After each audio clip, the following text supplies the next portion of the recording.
process is as important as product. I think that's not unfamiliar to any Queensland arts teacher, but we're not talking just about helping children to make finished artworks, if such a thing exists in the 21st century. And we are talking about 21st century arts as well. The arts in schools are collaborative, that they're not individualistic pursuits, that they work particularly in classrooms, and particularly in primary classrooms, all as collaborative adventures. And they involve multiple forms and that word connectivity again. Now, when we came to structuring the organisers, we looked at the curricula all around Australia, about 40 syllabuses currently in use, and a few international ones as well. We had to find some way of organising the arts so they could be seen to be comparable, so that the learnings that were happening in each art form area had some connectivity and comparability with the others. Now, all these syllabuses in their own way, I'm using the word syllabuses referring to the old curricula, do that and do that well. They actually also use all the possible words, and they use them all differently. And very often they either define them differently or don't define them at all. So what we decided was that as our common organisers, we would use forms of words that we would try and identify ones that were acceptable, we hoped, and we would define them very closely.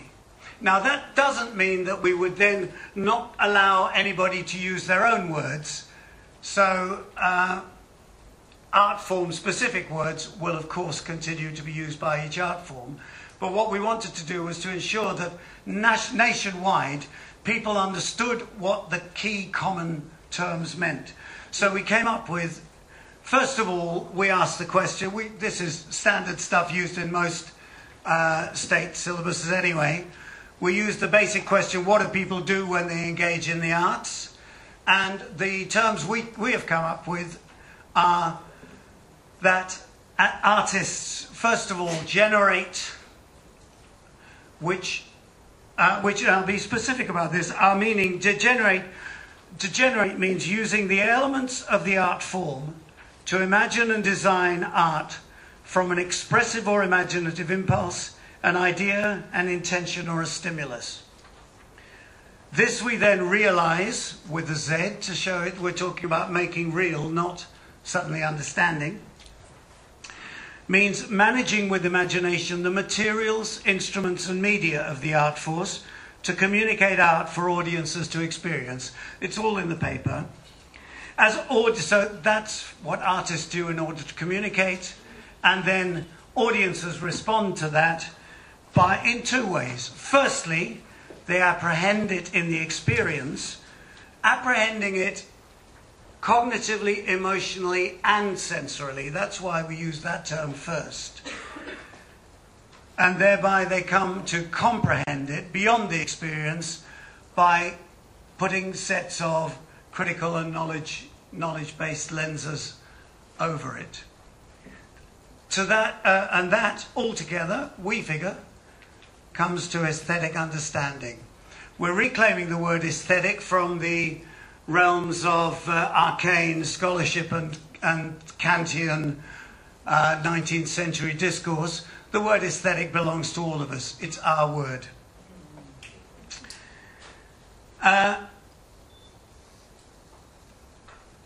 And in order to move from apprehension to comprehension, you work with critical lenses. Lenses of intention, what did the artist intend? Of form, cultural lenses, of social context, of the history, of critical thinking, and psychological lenses, and other lenses, for those who so inclined might be spiritual. And that's going to be up to the teachers to decide how they manage that to a large extent. Now,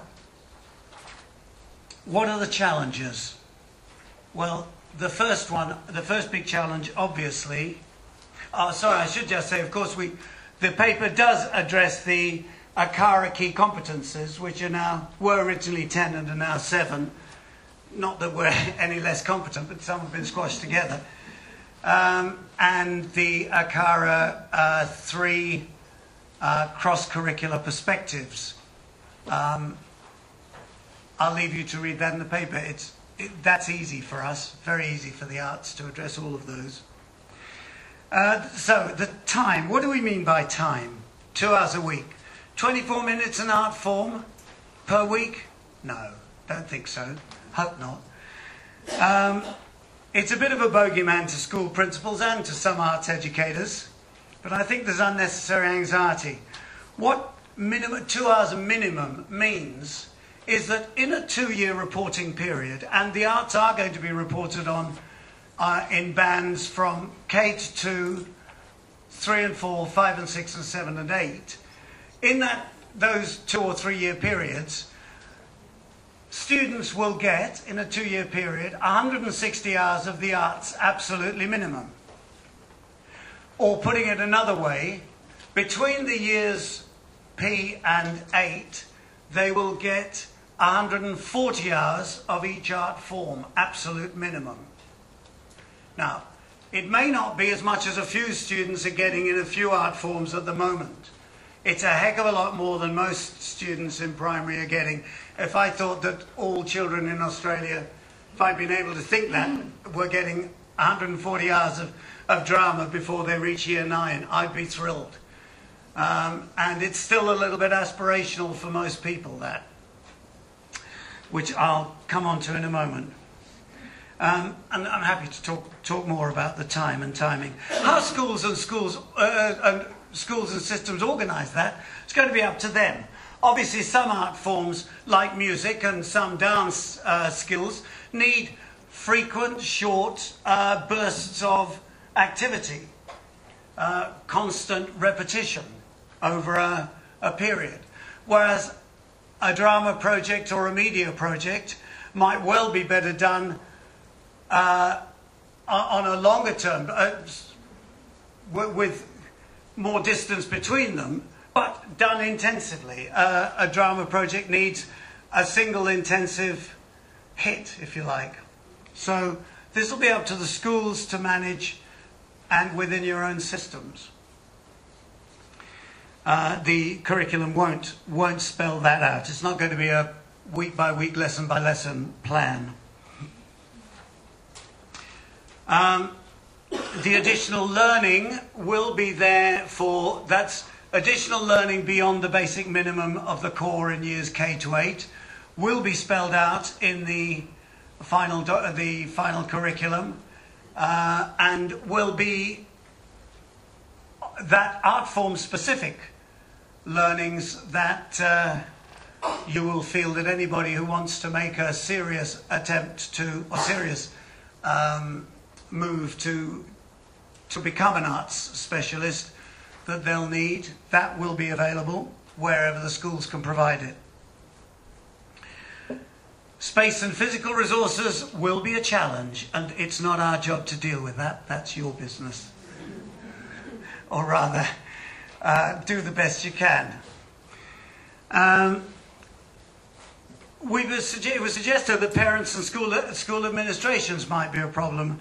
I don't think they are. The discussions we've had with school systems so far have been very positive, informal discussions. They're looking forward to the arts syllabus. And so are parents. I'm already skiting about the fact that in Queensland, in years 11 and 12, or year 12, 2 of the art forms are among the top 10 subjects studied in senior. So we don't, and that's where, because kids and parents are voting with their feet. I don't need to tell you that. Now, as far as the teachers, are they going to be a challenge? Now, I think we're very fortunate in Australia to have a very well-trained and experienced corpus of specialist teachers in the secondary schools, in most of the arts. Now, in the years K to 8, there will be problems. Even where specialist teachers are a good idea, there aren't nearly enough of them to go around. Generous teachers, ironically, as you will know, have been getting progressively less arts in their pre-service training. However, as I say, it was the teachers and teacher representatives who wanted this to be an aspirational curriculum. And we don't think it's appropriate to take a deficit view of teachers, at least in the foundational years. Modern teachers are trained to use what they know to set up structures for the children to learn and facilitate their children's learning. That's what a primary teacher's trained to do, not just relay specialist knowledge and training. Modern teachers are more and more encouraged to be creative with what they know and can do. And it's actually not like a teacher's being suddenly asked to teach quantum physics or serious maths or Napoleonic history, which they might well have to be doing in other of the new national curriculum syllabuses. Most teachers are, in fact, interested in the arts. Many practice one or more themselves. They can be resources for their colleagues, even the ones who aren't and don't. Compared with our children, they're vastly more experienced in all the arts. You can't not have taken part in music and dance all your life, listened to it at the very least. Hundreds of thousands of musical experiences all teachers have had. Watched and taken part in countless performances live and on screens. Looked at, drawn, sketched and made countless visual arts objects and artworks. All teachers have already got a palette of the arts. I think the problem is that they don't know it. And the main thing that has to happen, the main challenge, is to let teachers understand what they actually already know and release it so they can help their children to understand it too. And of course the children aren't coming in as empty vessels either. They're coming in as experienced artistic players with an understanding and an interest in the world around them, which is a designed and performative world. So, yep, just finishing. So the other key element is resources are going to be enormously necessary.